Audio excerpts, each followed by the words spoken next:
यार समीर, बाथरूम में से कितनी बदबू आ रही है। ये हरीलाल ने साफ नहीं किया क्या? जब गमार बहू के आई है इसने तो काम फाम करना ही सब बंद कर दिया। हाँ सही कह रही हो। इसने उस दिन मेरी गाड़ी भी ऐसी गंदी संदी सी धो धा के रख दी थी। इसे बताना पड़ेगा, इसे औकात अपनी याद दिलानी पड़ेगी। हरीलाल, ओ हरीलाल, इधर आ, जल्दी आ इधर। क्या दिमाग विमाग सही चल रहा है तुम्हारा? क्या बात है? कल मेरी गाड़ी भी ऐसी गंदी संदी साफ करी, बाथरूम देखो कितनी गंदी बदबू आ रही है। इसे साफ नहीं कर सकते थे? फ्री में रोटी नहीं तोड़ रहे हो? हम दोनों मेहनत करते हैं, कमा के लाते हैं, उससे रोटी मिल रही है तुम लोगों को। नहीं तो तुम लोगों को तो रोटी भी नसीब नहीं हो। जल्दी बाथरूम फाथरूम साफ करो मेरा, और काम फाम में ध्यान ढंग से दे लो। शादी हो गई है तो कुछ बड़ी बात नहीं हो गई है, फिर भी तुम लोग हमारे टुकड़ों पे ही पल रहे हो। अरे नहीं समीर, मैं साफ कर दूंगा। तू गुस्सा क्यों हो रहा है? मैं साफ कर दूंगा ना, अभी साफ कर देता हूँ। और कल तेरी गाड़ी मैंने इसीलिए साफ नहीं कर पाई थी क्योंकि कल मेरी तबीयत खराब थी, इसीलिए। क्यों बाथरूम आप साफ क्यों करोगे? ये लोग, इनका बाथरूम है, ये खुद साफ करे ना। आप कौन होते हो इनके बाथरूम साफ करने वाले? आप क्या इनके नौकर हो? ये तो नौकरों की तरह बर्ताव कर रहे हैं और आप सही जा रहे हो। आप कोई नौकर तो हो नहीं हो, इनसे बड़े और हो, आप इनके बड़े भाई हो, तो आपको कोई जरूरत नहीं है इनके बाथरूम वगैरह साफ करने की। हेलो गमार, थोड़ी अपनी गमारपंथी यहाँ पे कम दिखा, कम। यहाँ पे अगर रहना है ना तो हमारे टुकड़ों पर पलना है ना, तो हमारे सब बात माननी पड़ेगी और हमारे ही अनुसार चलना पड़ेगा। और नहीं चले तो क्या करोगी बताओ? नहीं चले तो क्या करोगी? तो घर से बाहर का रास्ता दिखाएंगे।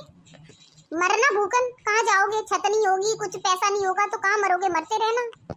अरे तुम इन लोगों से बहस क्यों कर रही हो? तो मैंने तुम्हें समझाया था ना, इन लोगों से बिगाड़ के हम लोग नहीं रह पाएंगे। मैं कुछ कमाता भी नहीं हूँ जिससे कुछ खा पी भी लेंगे, और घर से भी निकाल दिए फिर कहाँ जाएंगे? कोई घर भी नहीं है हमारे पास, तो क्यों लज रही हो इनसे? जैसे चल रहा है चलने दो ना। आपको मुझ पे भरोसा नहीं है? भरोसा है तो थोड़ा भरोसा रखो। हाँ तो देवरानी जी क्या कह रही थी? घर से बाहर निकालोगी हमें? किस हक से घर से बाहर निकालोगी वैसे? हमें वो हक बताओ, किस हक से बाहर निकालोगी? जो आप लोग इस घर की किस्तें भर रहे हो ना, वो किस्तें माँ के पेंशन से भरी जा रही है, ना कि तुम्हारे पैसों से। तो इसका मतलब ये घर माँ का हुआ, तो माँ इस घर में रहेंगी।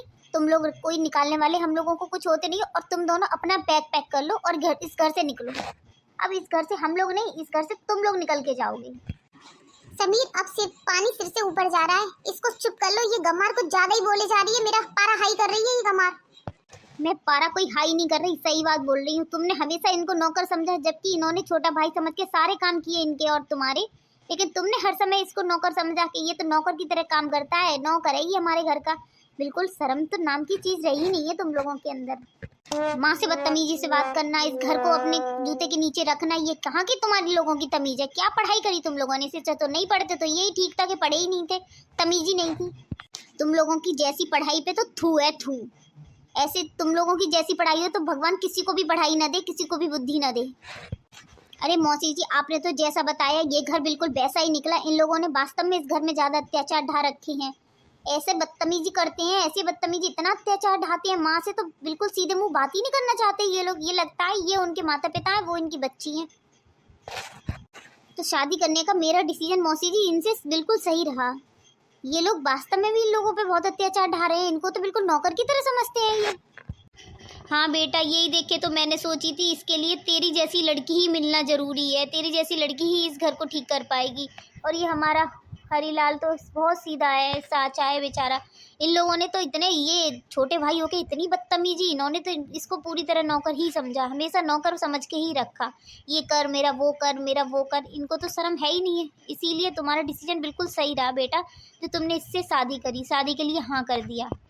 क्यों मौसी जी, गमार है तो गमार ही शादी करेंगे ना इनसे? कोई अच्छा तो शादी कर नहीं लेगा। क्या बोली तू? क्या बोली? ये गमार, इसके बारे में तू जानती भी है ये क्या है क्या नहीं है?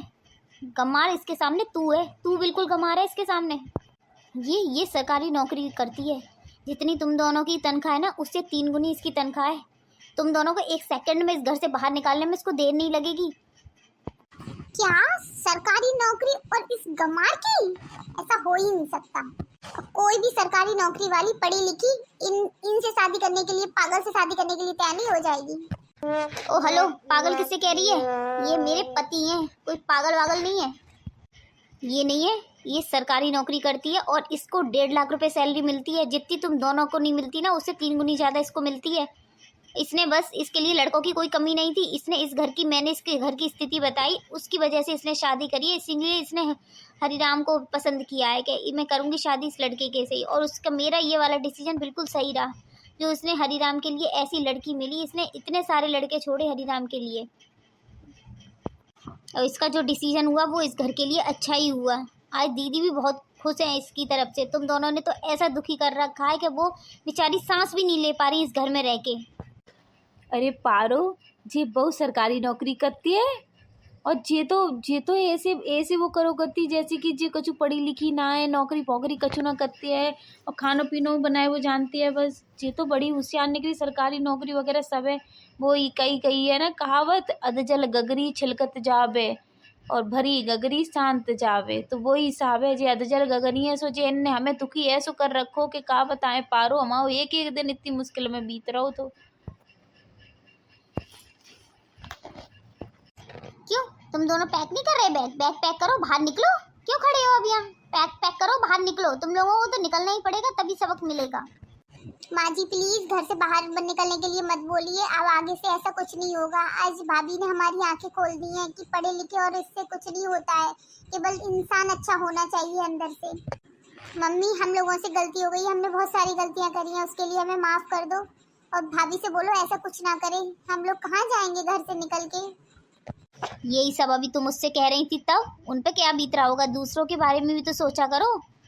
वो तो इतनी अच्छी कि सरकारी नौकरी भी है, फिर भी उसे बिल्कुल घमंड नहीं है। और तुम लोगों को इतना घमंड है पढ़ाई लिखाई का कि तुम लोगों ने तो सबकी इज्जत बेइज्जती सम्मान सब करना बंद कर दिया। एक पढ़ाई उसकी है जो सबको सब कुछ छोड़ के, और उसने केवल सम्मान और अच्छे इंसानों को चुना है। और एक तुम्हारी पढ़ाई लिखाई है जो तुम अपने घर वालों को भी नहीं समझ रही हो अपनी पढ़ाई लिखाई अपनी नौकरी के सामने। इतना घमंड है तुम लोगों को, इतना घमंड तो किसी का ही नहीं रहा, तो तुम्हारा क्या रहता। तुम लोगों ने अपने घमंड में चूरों के दीदी को, घर वालों को बहुत परेशान किया है, सब बहुत दुखी रहे हैं। पारो तेरा बहुत बहुत धन्यवाद जो तूने हरिराम के लिए ऐसी लड़की पसंद करी, ऐसी लड़की से उसकी शादी करवाई। उसका जीवन तो बिल्कुल अच्छा हो गया, भगवान जी ने उसकी बहुत सुनी। उसने सब काम सब जो जैसे बोलता गया वैसे ही किया, बहुत सीधा था। उस हिसाब से भगवान ने सब कुछ अच्छा कर दिया उसके साथ। मैं तो आज उसके लिए बहुत खुश हूँ, भगवान ने बहुत सुनी मेरी, बहुत सुनी। हरिराम के लिए ऐसी लड़की मिली है, भगवान आपका धन्यवाद, बहुत बहुत कोटि कोटि नमन। अरे तुम्हें तो इंग्लिश भी आती है, तुम इतनी पढ़ी लिखी सरकारी नौकरी वाली, तुमने मुझसे शादी करी। मैं तो तुम्हें इतना अच्छा नहीं सोचता, उससे तुम तो कई गुना ज्यादा अच्छी निकली। और इतनी अच्छी इंग्लिश बोल लेती हो, मुझे तो पता ही नहीं था। मैं तो समझता था ये छोटी बहू ही पढ़ी लिखी है और इंग्लिश बोलने वाली है। तुम तो उससे भी ज्यादा अच्छी बोलती हो, सब कुछ अच्छा है। फिर भी तुमने कुछ बताया नहीं। आज मेरा सिर नहीं है, गर्व से तुमने बहुत ऊंचा कर दिया है, बहुत। आज मैं बहुत खुश हूँ तुम्हें लेकर, बहुत। आज सिर नहीं है, एकदम गर्व से ऊंचा हो गया है कि हाँ मेरी बहू भी पढ़ी लिखी और अच्छी है। माँ जी हमें माफ कर दो, आगे से ऐसा कभी नहीं होगा। बेटा मेरे पास तो बहुत साड़ियाँ हैं, मैं क्या करूँगी साड़ियों का। तुम अपनी साड़ियाँ किसी को दे दो या कहीं कर दो, मैं क्या करूँगी इन साड़ियों का, मुझे नहीं चाहिए बेटा।